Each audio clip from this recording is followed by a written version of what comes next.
നമസ്കാരം. മലയാളി വാർത്തയിലേക്ക് സ്വാഗതം. യമനിലെ ഹൂതി കേന്ദ്രങ്ങളിൽ ആക്രമണം നടത്തി അമേരിക്കയും ബ്രിട്ടനും. കമാൻഡ് സെന്ററും ആയുധ കേന്ദ്രവും അടക്കം 36 കേന്ദ്രങ്ങളിലാണ് ആക്രമണമുണ്ടായത്.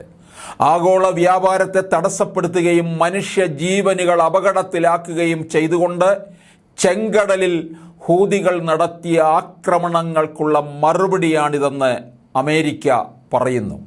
നവംബർ മുതലാണ് ഹൂതികൾ ചെങ്കടലിനെ ലക്ഷ്യമിടുന്നത്.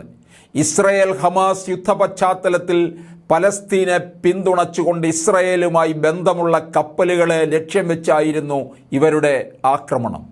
ജനുവരി 28-ന് ജോർദാനിൽ 3 US സൈനികർ ഹൂതികളുടെ ആക്രമണത്തിൽ കൊല്ലപ്പെട്ടു. 40-ലേറെ പേർക്ക് പരിക്കേറ്റിരുന്നു. ഇതിൻ്റെ പശ്ചാത്തലത്തിൽ ഇറാഖിലും സിറിയയിലുമുള്ള ഹൂതികൾക്കെതിരെ അമേരിക്ക ഏകപക്ഷീയമായ ആക്രമണം നടത്തി. അതിന് പിന്നാലെയാണ് സംയുക്ത ആക്രമണവുമായി അമേരിക്കയും ബ്രിട്ടനും രംഗത്തെത്തിയത്. ഹൂതികൾക്കെതിരായ ആക്രമണത്തിന് പുറമെ ആഗോള വ്യാപാരത്തിൻ്റെ 12% വഹിക്കുന്ന കപ്പൽപാതയിലെ ചരക്ക് നീക്കം സംരക്ഷിക്കാൻ ലക്ഷ്യമിട്ട് ബഹുരാഷ്ട്ര നാവിക ദൗത്യസേനയും അമേരിക്ക രൂപീകരിച്ചിട്ടുണ്ട്.